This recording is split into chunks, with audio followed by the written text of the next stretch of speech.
Our guest today is Robert Spencer, one of the world's leading experts on Islamic ideology, jihadist movements, and Middle Eastern history. He's the author of more than 24 books, including The Palestinian Delusion, The Catastrophic History of the Middle East Peace Process. And he's actually our first interview on our Stand Tall Israel channel, and it's a pleasure and an honor to have you. Thank you for being here with us. Mr. Spencer, I want this to be an eye-opening conversation today. Yeah, for those people that woke up on October 7th, basically, and didn't know what's going on with this conflict, why is there always fighting in this little piece of land? Give us, the historical and all the misconceptions that might be concerning this land, and we'll take it from there. Okay, well, October 7th was just one of the more recent episodes in an ongoing jihad that started in earnest really in the early part of the 20th century when there was large-scale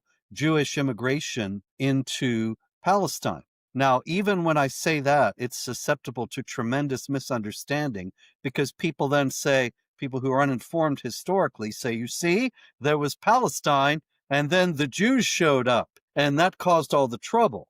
Actually, what this was the ancestral homeland of the Jews, some of whom, the Yishuv, had lived there throughout history. And then there was, because of the Zionist movement, an influx of those who had been in exile for many centuries back to this ancestral homeland. Palestine was the name of the region that the Romans had given to Judea and Samaria in the year 134 CE. Now, they renamed Judea Palestine because they were exiling the Jews from that ancestral homeland after the Bar Kokhba revolt, because they wanted to insult the Jews and sever their obvious connection to this land. They wanted to efface the name of it, that was land of the Jews, Judea, and call it something else. What else to call it? They went to the Bible, found the Philistines, which was the name of the ancient enemy of the Israelites according to the scriptures, and consequently they named the place after them. Now, there are today Palestinian Arab spokesmen who claim, well, this is because we are the Philistines. But there is actually no historical continuity. The Philistines had long before the Romans called the place Palestine had died out, and there were no Philistines. They only chose this name to insult the Jews. Anyway, 20th century, the Jews are returning in large numbers, starting in the late 19th century, of course, and the Arab Muslims are enraged. There's so many myths and lies about this issue, and one of them is that the Arabs welcomed in the Jewish immigrants, which is completely ridiculous. The Arab Muslims were enraged at the Zionist movement because they believed that the land belonged to them. Why did the land belong to them? Because the Quran and Islamic tradition and law teach that any land that belonged to the Muslims at any point in history belongs to the Muslims forever. And if there is any land, which has actually only rarely happened, that any land ceases to be ruled by Muslims after it had been, then it is the responsibility before Allah of those Muslims to wage war to get that land back. As the Quran says twice, drive them out from where they drove you out. And so a lot of people think that when people quote it nowadays, refers to the so-called Nakba of 1948, when the Israelis allegedly expelled the Palestinians from the land, which isn't actually the case either. But actually, when Muslims invoke this passage from the Quran, they are doing so on the basis of the fact that the Arab invaders, starting in the 7th century, and then the Turks after them, the Ottomans, ruled the land by Islamic law. And consequently, the Muslims have the responsibility to wage jihad to drive them out from where they drove you out. When the state of Israel was founded, the 5 Arab states surrounding it immediately declared war. And that was when actually the Arab Higher Committee told the Arab Muslims of the area to leave, because they thought they were going to destroy the Jewish state in a matter of weeks. and they wanted to get them out of the line of fire. Instead, they lost the war. And this is the beginning of the idea that there is this massive population of Palestinian refugees. But I know I'm going on a bit, but there's so much to this. I could just actually just talk for an hour here. But I'll conclude for the moment with this, that in all of this that I've just roughly outlined, the Romans' activity in the 2nd century, the beginning of the Zionist movement, the establishment of the State of Israel, nowhere were there actually any Palestinians. And throughout history, you can look at histories of the region and people, accounts of travelers throughout the region, and you don't find any mention of Palestinians. The Palestinians never existed as a distinct people. The people who were there, besides the Jews who had always lived there, and some Christians who had lived there throughout history as well, from the founding of Christianity, there were also some Arab Muslims, and they were indistinguishable ethnically, linguistically, culturally, and religiously from the Arabs of Syria, Jordan, Lebanon, and so on. The idea of the Palestinians was actually invented in the 1960s as a rhetorical weapon to use against the State of Israel, by claiming that these are the real indigenous people of the land who have the prior right to the land over that of the Israelis, and those who care about the oppressed and brown people and indigenous people and all that, they have to support the Palestinians. And that's where we are. But the whole thing is actually the most successful propaganda initiative in the history of the world. And the Palestinians do not actually exist. Okay, so from what you're saying, this started way before 1948. Could you speak a little bit about the anti-Jewish riots and violence that there was in Israel before 1948, Hebron massacre and things like that? Yeah, this is very important because many of them were led and incited by Haj Amin al-Husseini, the Grand Mufti of Jerusalem. And he, of course, is notorious for the famous photograph of him with Hitler, but it was much more than just a photo op.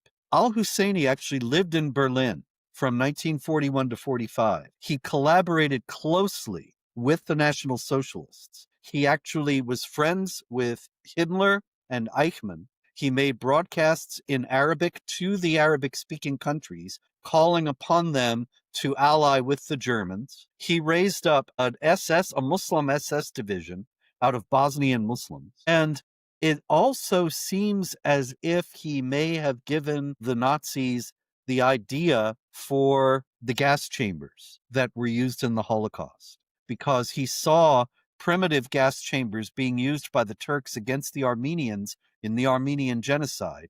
He was a soldier in the Ottoman army at that time. And it's noteworthy that Hitler, in speaking about eradicating the Jews, made a direct analogy with the Armenians and said, even today, who remembers the Armenians? And you got to wonder, why do you remember the Armenians, Adolf? Was somebody talking to you about them? Maybe. But even aside from that, even aside from speculation on that, we know that he agitated with the Nazis to not allow Jews to escape from Europe and go to Palestine.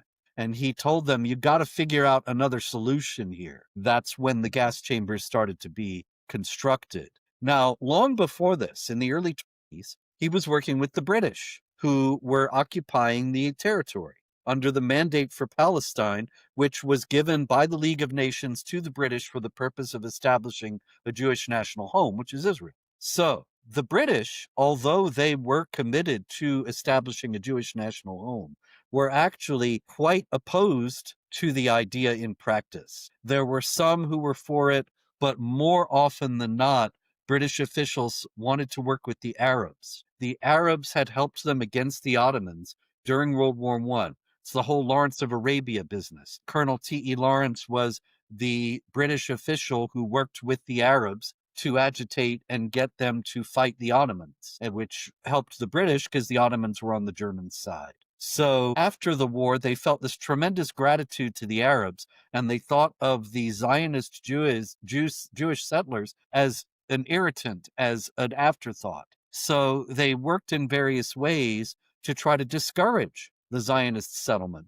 And one of the most evil of these ways was they actually encouraged Haj Amin al-Husseini to massacre Jews in the area. And they told him that if he did so, they would not far be it would they prosecute him. That was not on anybody's mind. They would reward him. And so he did carry out a series of massacres in Jerusalem, as well as in Hebron and elsewhere. And the British didn't do anything but issue white papers saying, we got to restrict Jewish settlement here. And so he went from that to Germany. And after the war, even though he could easily have been prosecuted at Nuremberg for war crimes, he was allowed to escape to Egypt, where he was instrumental in formulating the new Arab resistance or jihad, really, against the state of Israel.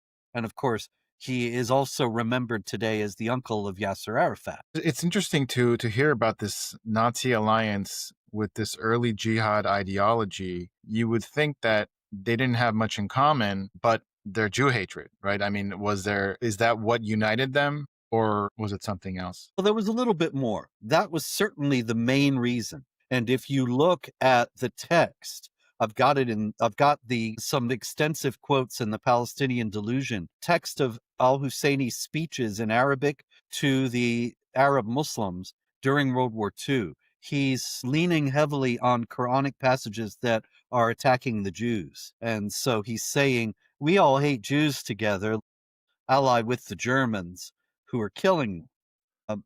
But there was a little bit more, because Hitler actually is quoted as saying that it's a shame that Charles Martel stopped the Muslims in their advance into France at Tours in the year 732, which was the high water mark of the Islamic advance into Western Europe until today, of course. And he said, it is a shame, it was a great misfortune for the German people that the Muslims didn't advance and conquer Germany, because a German population that was Muslim would have been invincible. He said Christianity, with its meekness and flabbiness, is not suited to the martial spirit of the German people in the way that Islam is, and that Islam would have been a much better religion for them.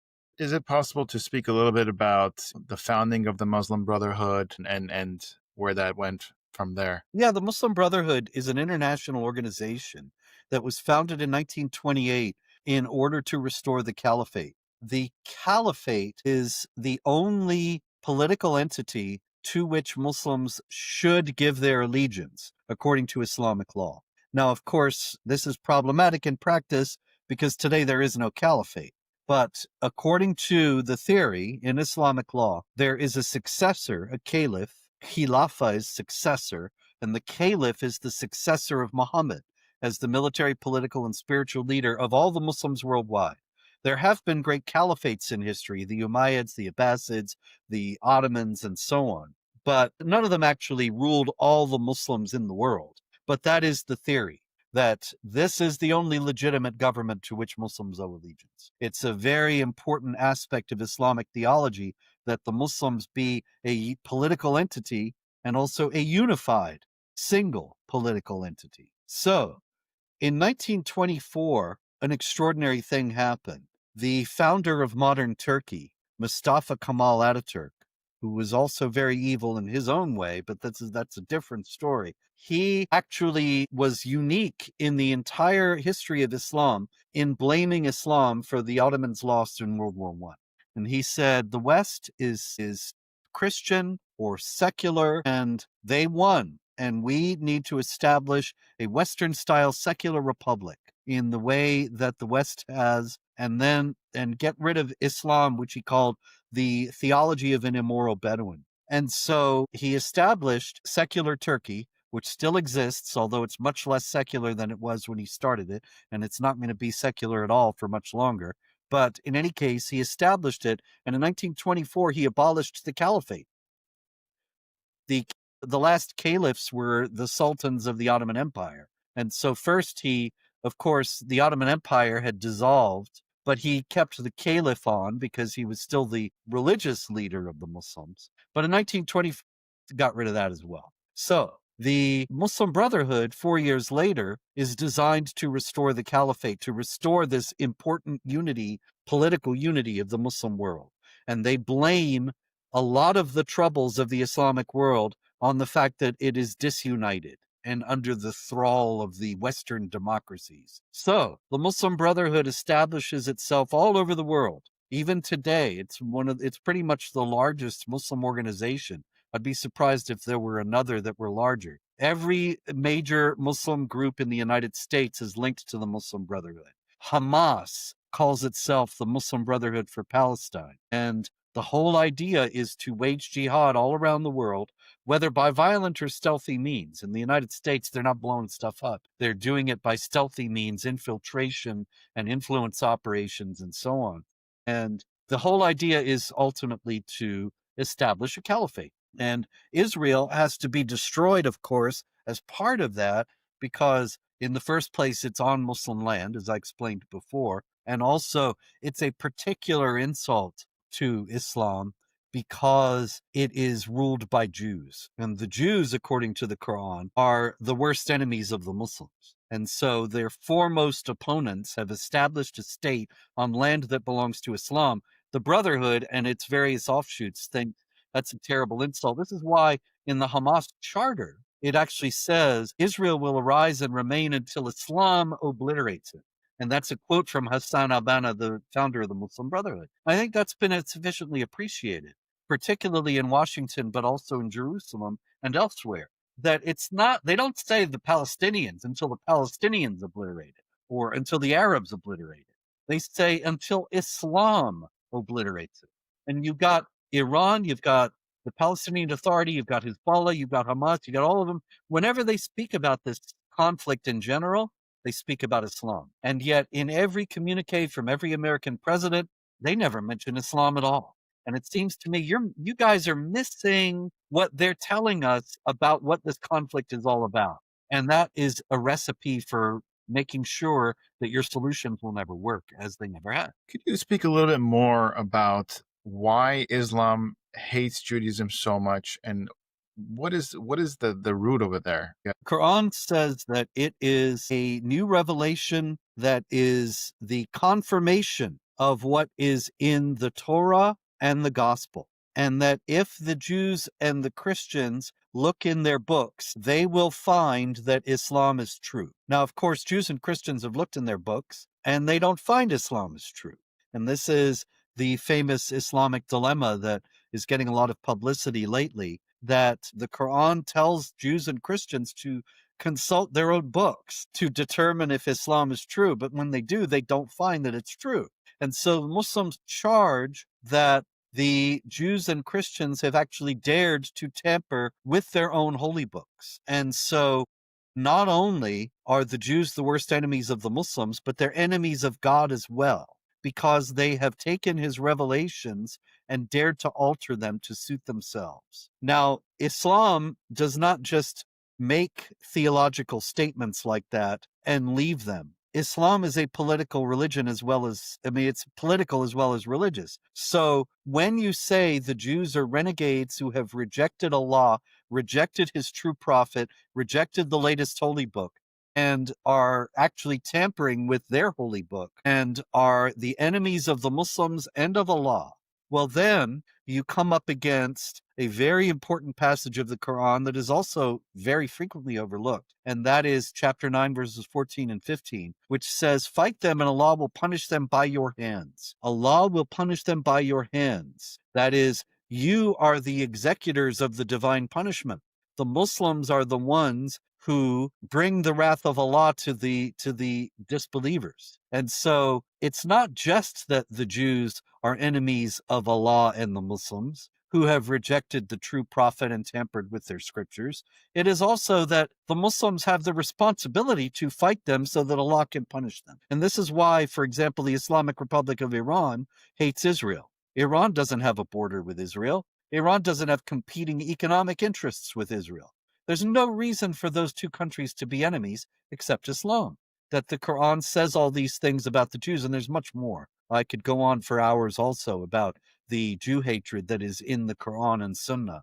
But it's because of that that Iran hates Israel, and only because of that. Let's speak a little bit about the birth of Hamas and the history of Hamas and throughout the decades. Well, to understand the birth of Hamas, you have to understand in the first place that when Yasser Arafat invented the Palestinians in 1964, he did so in collaboration with the KGB. Yasser Arafat, you may recall, always wore military fatigues, or often wore military fatigues. And he was, in other words, he was not wearing the garb of a sheikh. He was not dressed as a Muslim leader. He was the leader of an insurgent movement of militants that were allied with the communists if they weren't communists themselves. Of course, the Popular Front for the Liberation of Palestine is openly Marxist. But Arafat was very much aligned with all of that when he started out. In the 60s, you have the KGB and Arafat inventing the Palestinians and casting them as a movement of the oppressed, colonized, oppressed brown people against the white colonialist oppressors, the Israelis. And so it's all Marxist rhetoric about oppressor versus oppressed. And at that time, they did not speak a great deal about Islam. Now, Islam was always in the background because they were all Muslims. And the only reason why they wouldn't have an agreement, an ordinary agreement, such as people have had throughout history in thousands of different contexts, you have a disagreement, you compromise, each side compromises a little bit, and you take what you can get, and that's it.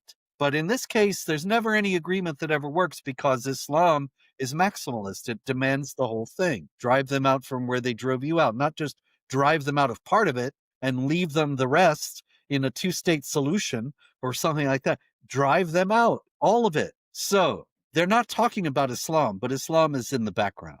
They're talking about the oppressed, Marxism, fighting against the occupier, the oppressor, and all that. And of course, that's still very much part of the rhetoric and why the left has fallen for this so hard. But there was always a faction among the Palestinian Arabs that considered that illegitimate and wanted to talk more freely and openly about the fact that this was an Islamic conflict.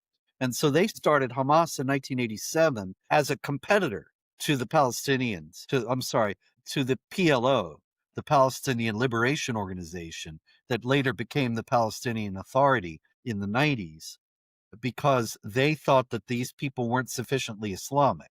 And so they are open about their desire to destroy all of Israel. They don't want to sit down and talk and negotiate and divide up the land. They want to destroy Israel totally because that's the Islamic imperative. Now, the PLO and the PA, they actually hold to all this too. But because it had been so muted in their rhetoric, and because they were willing to sit down and negotiate and use the negotiations, mind you, step by step to work toward destroying Israel, they thought that it would be better, the people who founded Hamas, to create a more explicitly Islamic movement. So could you speak a little bit about, the Oslo Accords, how every peace deal failed, Arafat kind of fooling the West into thinking that he actually wanted peace, and so on and so forth? Yeah. Well, Oslo is, of course, one of a string of failed accords that goes back to Camp David and continues. Camp David is still in force to some degree, but it was terrible from the beginning that Israel was made to withdraw from land it had legitimately won in a defensive war. And it was a rule of warfare throughout history that if you are attacked and you win against an aggressor, you can seize territory to protect yourself against further attacks from that aggressor. Everybody took that for granted. That's why Germany is so much smaller now than it was before World War II. But when it comes to Israel, it doesn't apply. So Israel was made to withdraw from Sinai and so on, and it was only in exchange for promises that have turned out to be, to a tremendous degree, empty. But in any case, the reasons why these negotiations always fail is exactly what I've been explaining, that jihad is not negotiable. There is no way that a pious believing Muslim is going to say, I will stop trying to destroy Israel because we made this agreement. Because destroying Israel, as far as he's concerned, is serving Allah. And just as a Jew or Christian is not going to say, well, let's sit down, I'll negotiate away the sixth commandment if you make a good deal, we'll just scratch that one out. It's not negotiable. You always have it there. And it's the same thing with the drive them out from where they drove you out. They can't erase it from the Quran. So Arafat would lie. Now, he would lie because lying is allowed in these kinds of contexts. In the first place, Muhammad said, war is deceit. War is deceit. And he allowed for lying between a husband and a wife. The husband could lie to the wife all he wants, and in wartime. And of course, most importantly, in wartime, you can make your enemies think you're on their side. This is the wording of Maulana Maududi, who was a very famous Pakistani politician and Islamic scholar in the 20th century. And in explaining the Quran, where it says, don't take infidels as your friends and protectors in preference to believers. Whoever does that has nothing to do with the law, unless you're doing it to guard yourselves against them. That's chapter 3, verse 28. Maududi explained that by saying, this means that we can pretend to be on the side of our enemies if it's tactically necessary. So that's what he did at Oslo. He agreed to all these things. He went home, people were angry. And he said, don't worry about it. It's Hudaybiyah. What's Hudaybiyah?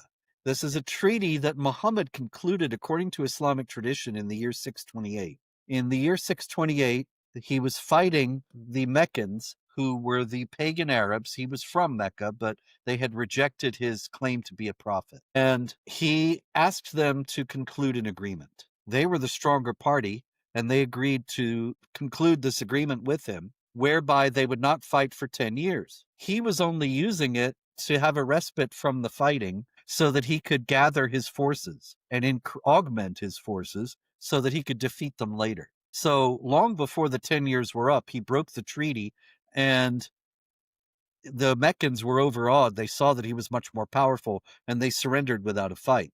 But that is the paradigm for all Islamic treaty making. If you are losing, you ask your enemy for a truce. The truce can last for as long as 10 years. And you use that time to gather strength to fight again more effectively. So Arafat went home and he told the people in Arabic, this is the Treaty of Hudaybiyah. He meant, we're just biding our time and gathering strength.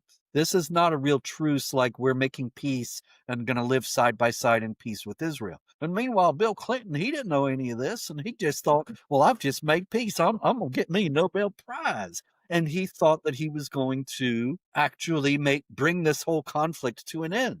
But I don't mean to pick on Bill. He wasn't any dumber about this than any other American president. Every last one of them has thought they're going to solve this problem. And they think that they're going to do so because they don't understand Islam. And they don't understand it when Arafat says something like, this is Hudaybiyah.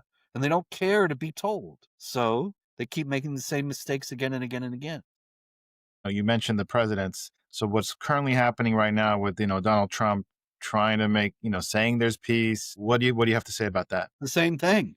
He wants a Nobel Prize too. And maybe he'll get one, but it'd be just as hollow as the one they gave to Jimmy Carter and, all the rest of it.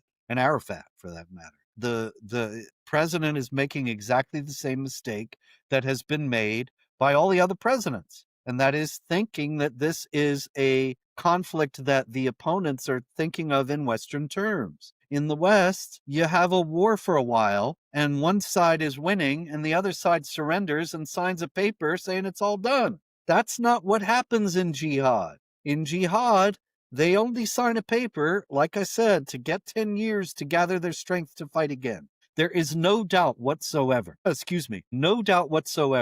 that this treaty that Trump has touted so wholeheartedly is going to fail.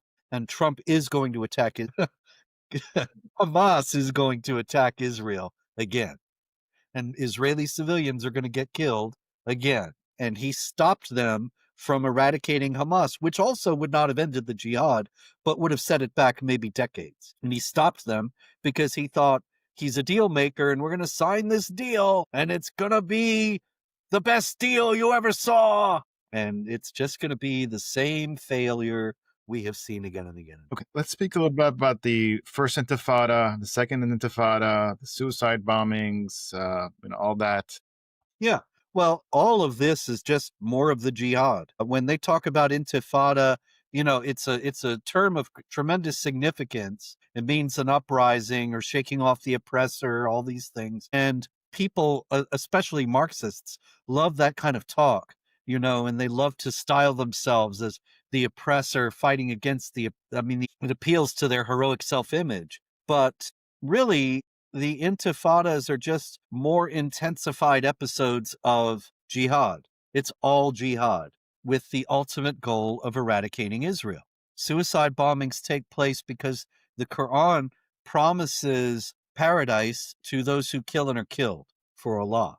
Now, this is very important because that's the only promise of paradise in the Quran.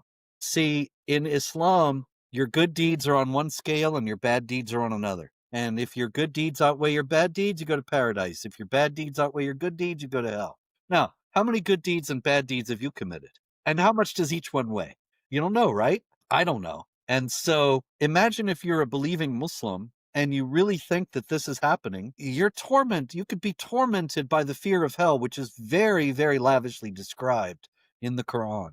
Allah is going to burn off your skin and then issue you a new skin so he can burn that one off and pour molten lead down your throat and all these terrible things. And forever, it never ends. So how do you get out of hell? How do you ensure that you don't go to hell? Well, one way is to kill and be killed for Allah. That's the promise of paradise in chapter 9, verse 111.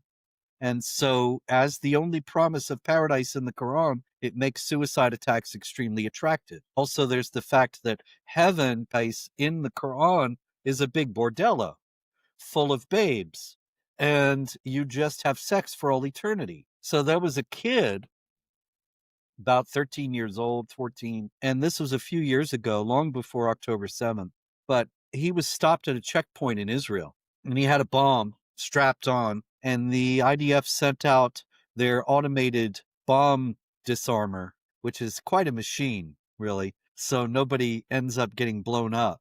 They don't have to go and untie the bomb from the kid and risk having it detonate. They send this little automated thing out, and it diffuses the bomb and takes it off. So he's standing there.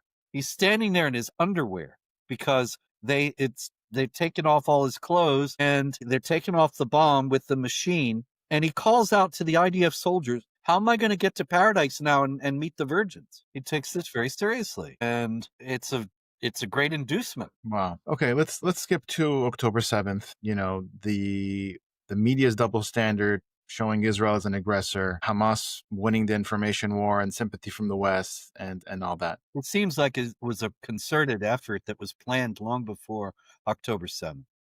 That when October 7th took place, immediately there was a PR machine, propaganda machine that was going to roll into action to demonize the Israelis. And I saw this, in real time as it was unfolding. For example, among American conservatives or on the right in America, always very pro-Israel. And then suddenly it turned. And of course, we all know about Tucker Carlson and Candace Owens and so on. But I saw a much less well-known figure, a man named Elijah Schaffer, who was working with, he might still be for all I know, a group called Gateway Pundit. And he had a very large following on Twitter, 500,000 people, 700,000 people, something like that. And I saw on October 8th, 2023, that he said, what Hamas did yesterday was terrible. And what Israel is doing today is terrible. I thought, Israel isn't doing anything today. If you recall, Israel did not go into Gaza for several weeks after October 7th. And Israel wasn't doing a thing on October 8th, except reeling from the horror of what had happened. But he was already primed and ready with his Israel is committing genocide. By November, only a month after the October 7th attack, the incoming mayor of New York, Zohran Mamdani, was accusing Israel of genocide. And I think, you don't have this kind of thing. Those two examples are just two of many without there being some pre-planning that they knew already they were going to, whatever Israel did, they were going to pounce on it and try to portray it in the worst possible light. And of course, wildly exaggerate and lie about it as well. So, yeah. So why do you think that the Western elites, the universities, media, they all sympathize with these terror groups. Hamas filmed themselves doing what they did on October 7th, and it's still as if that doesn't exist. Well, a lot of it is the Marxist slant of America's colleges and universities. So they see the world in terms of the oppressor and the oppressed. And when you enter that world, it's like a funhouse mirror, you know. Everything might make sense within it, but it doesn't make any sense with reference to the outside. And it's the same kind of thing. In the universities, if you are an oppressed person, then you can do whatever you want, and they will make excuses for you. Now, you may not really be an oppressed person, you just may have the claim. But if they buy your claim, they'll run interference for you. So the universities have been under the control of Marxists for decades. I mean, when I was in college in the 80s, my professors were all Marxists. And it's only gotten worse since then. And so now you have these professors who are Marxists, and they teach their students that the Palestinians are oppressed people and that the Israelis are white colonialists. And then if something is done, if some jihad attack happens, they say, you see, the oppressor is so oppressive that he drove the oppressed to do this. That they had it coming because of all the terrible things that they've done. And there were talking points to this effect. I saw several CARE officials, Council on American Islamic Relations, saying Israel's an occupying power, so it has no right to defend itself. And Hamas, Gaza is occupied, which of course it isn't really, or it hasn't been since 2005. But anyway, Gaza is occupied, and therefore whatever the Gazans do to relieve their plight is justified.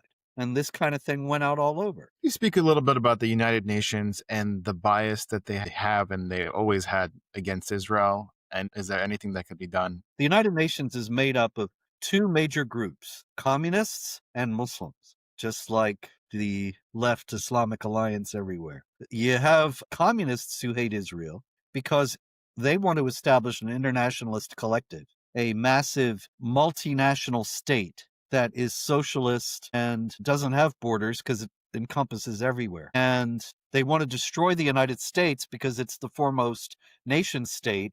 And if you're warring against the very idea of the nation state, you take out the biggest one, the most important one, and then the others fall into line.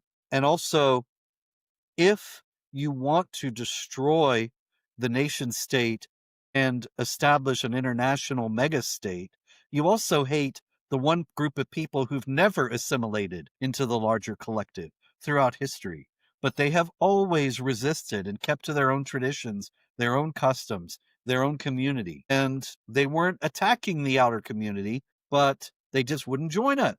So the international left, although many Jews, of course, are leftists, I would respectfully suggest they have not thought this through.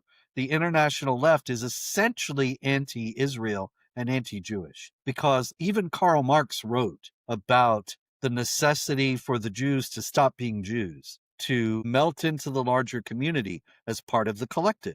Communism is a collectivist thing. So you got them on the one hand. And on the other, you have the Organization of Islamic Cooperation. Now, the Soviet bloc used to be the largest voting bloc at the United Nations. The Soviet Union, of course, fell. That was not the end of communism. As I was just saying, there are plenty of communists still at the UN. But also, the largest voting bloc today is the Organization of Islamic Cooperation. 56 Muslim governments plus the Palestinians. And they hate Israel, of course, because of all the Islamic things that I've been explaining. So the two of them work together in the United Nations to demonize Israel. And it's really kind of ridiculous. There's a standing item on the Security Council agenda, item 7. Every time they meet, they talk about Israeli crimes, item 7 on the agenda. No other country gets that kind of treatment.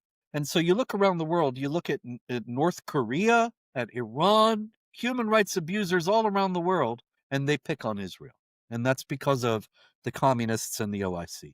Could you speak a little bit? We spoke about the Muslim Brotherhood, but there are Arab countries that ban the Muslim Brotherhood. But in the West, I mean, in the United States, for example, they're still flourishing. So can you speak a little bit on that? Well, the Muslim Brotherhood, there are always attempts to ban it in the United States. or get it designated a terrorist group in the United States. And they always fail because Muslim Brotherhood infiltration has already advanced to the point that they can stop any such initiative. And they do. So once again, we see talk about getting the Muslim Brotherhood designated a terror group. And once again, it ain't going to work. Unfortunately, however, it is true. The Muslim Brotherhood is dedicated, according to a captured internal document, to eliminating and destroying Western civilization from within and sabotaging its miserable house. And they're doing that very well. But yeah, there are countries in the Middle East that have banned the Muslim Brotherhood, notably Egypt, the country of its birth, because they don't want to be Sharia states. Egypt is not a Sharia state. Neither is Jordan or some of the other places where the Brotherhood's activities are restricted. They don't want the Brotherhood around because it's a direct challenge to their own authority. Could you speak a little bit also about Qatar and how they're playing the double game, being the mediators with Hamas and then being friends with the United States? What do you have to say about that? It's a strange case of short-sightedness on the part of Trump. 9 or 10 years ago, he was very clear. Qatar's an international sponsor of terrorism, should not be tolerated. And now we're big pals, and they're going to give him an airplane, and they're going to be negotiating with everybody. It's crazy because Qatar is a chief sponsor of the Muslim Brotherhood, and the Muslim Brotherhood is Hamas. They had the Hamas leaders there. You've seen the video footage of them watching October 7th attacks and then getting down and praising Allah for killing Israelis. And these people are this is still the same people in charge of Qatar. They didn't expel them. They didn't say, oh, horrors, we had a change of heart. We shouldn't have had these Hamas guys here. They haven't said a word except Obama. Trump forced Netanyahu to call and apologize for bombing the Hamas leaders in Qatar. Well, has Trump forgotten that they're a chief sponsor of terrorism? Does he really think they're nice guys now? It's incredible short-sightedness, and it's only going to come back to bite us. Is it possible to defeat Hamas? What does that mean ideologically and militarily? It is possible to defeat Hamas and destroy it as an organization. Hamas started in 1987, and it could have a death date as well. That's not to say that the jihad will end. The jihad will never end. As long as there are believers in Allah and Islam and the Quran, there will be the jihad. However, that doesn't mean that it will always have this organization or be able to fight at this kind of level of strength. And you look back 100 years ago, that was the time of the founding of secular Turkey, and there was secular movements elsewhere as well. Iran followed Turkey under Reza Shah, followed Turkey, and created a Western-style secular society that lasted until 1979 when the Islamic Republic overthrew it. In the 1950s, Gamal Abdel Nasser, the president of Egypt, you can see the video on YouTube. He is talking to an audience and he says, the Muslim Brotherhood says all the women should wear hijab. And the audience laughs. And he says, and I told them, you make them wear it. And the audience laughs even harder. And they all are agreed there in Egypt in the late 50s that it's absurd, that Egyptian women are never going to wear hijab. Now you go to Egypt, they all wear hijab. Now, the point is that the jihad was not gone when the Egyptian women were not wearing the hijab and Turkey and Iran were secular. The jihad was still there, but the jihadis were far less powerful and did not have the cultural ascendancy that they do now. So what we need to do is be strong, militarily as culturally as well as militarily. They understand that you don't, as a matter of fact, it's Islamic law. You don't wage jihad against an enemy that has more than twice your strength and against whom you have no chance of winning. So if we had projected strength, they would not be fighting. If we had projected strength, there would be more Ataturk saying, we should be like them and give up this Islam that's failed. But we have not projected strength. We've projected weakness. And so we have more jihad. If we had destroyed Hamas, many people would say, maybe Allah does not reward piety in the way that we expected after all. Maybe we should give this up. But since we did not destroy Hamas, Hamas is saying, look, we won because we survived. And so we will press on to final victory. There you go. It's if we had crushed Hamas, there would be a lot less jihad. Not no jihad, but a lot less. Do you think that there are signs of hope for Israel to I know they cannot fully crush this threat, but what do you think the future looks like? Well, they're I don't think that it's a bad thing for them to be pursuing these pragmatic accords, the Abraham Accords, that are not based on Islam. They need to understand that there are hardliners in every one of the Abraham Accords countries who think that they're wrong, that they shouldn't make an agreement with the Jews because of what the Quran says, and so on. And really, they only exist because Iran is a threat. And if the Islamic Republic falls, the Abraham Accords will probably fall as well. Nevertheless, the more they can establish working arrangements with those countries, the better off that they are. And that at least is something. It's not going to solve all the problems, but it can at least make life a little bit less immediately threatening for the Israelis. Do you think that other countries like Saudi Arabia and others could join this Abraham Accords? Well, Saudi Arabia has made a very clear condition that they will not join unless a Palestinian state is established, and that Israel retreat to the 1967 borders, which of course Abba Eban called the Auschwitz borders. They are very difficult to defend. It's really miraculous that Israel survived for 18 years with those borders when it's only 9 miles from the sea to the border, according to those borders at some points. And that's, with modern warfare, that's hardly anything. And so it would be very foolish if the Israelis were to agree to that. It's remotely possible that Trump might pressure them to do so. We'll see. He's very erratic. But if that's the condition for the Saudi normalization,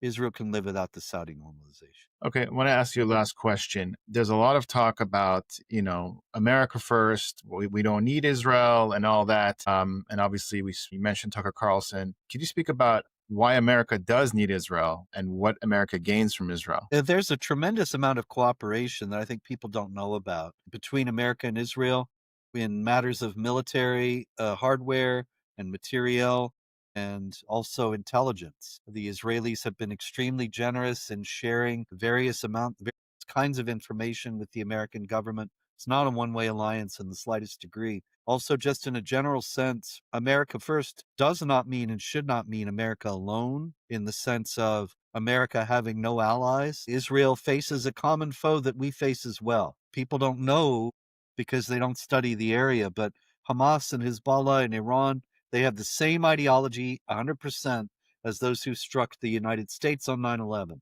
and who still want to see the United States brought down. And so why should not we ally with Israel? Is the choice then to ally with states that are full of people who hold to the same ideology that wants to destroy us? I don't see that as a better alternative. Where can people find you, find more about you, purchase one of your books, anything you want to Yeah, promote? I'm at jihadwatch.org. That's JIHAD watch.org, updated many times daily with news about jihad activity, commentary to help you understand it. And that's very important because most everybody lies about what it's all about or just doesn't know. But anyway, that's that. Jihad Watch RS on Twitter X. And the books are at Amazon, Barnes and Noble, wherever fine books are sold. Don't go if you see the sign says, we only sell lousy books, don't go in there. But if you see a bookstore says fine books sold here, mine will be in there. If you see a bookstore, it is. And anyway, yeah, the books are at Amazon. I have a book, The Palestinian Delusion, about the Middle East peace process and why it always fails. And also Anti-Semitism, History and Myth, which is a response to really the anti-Semitism we've seen since October 7th. Many other books, The History of Jihad. I have a new book out actually called Intifada on the Hudson, The Selling of Zohran Mamdani, about the new mayor of New York. Okay. Thank you very much.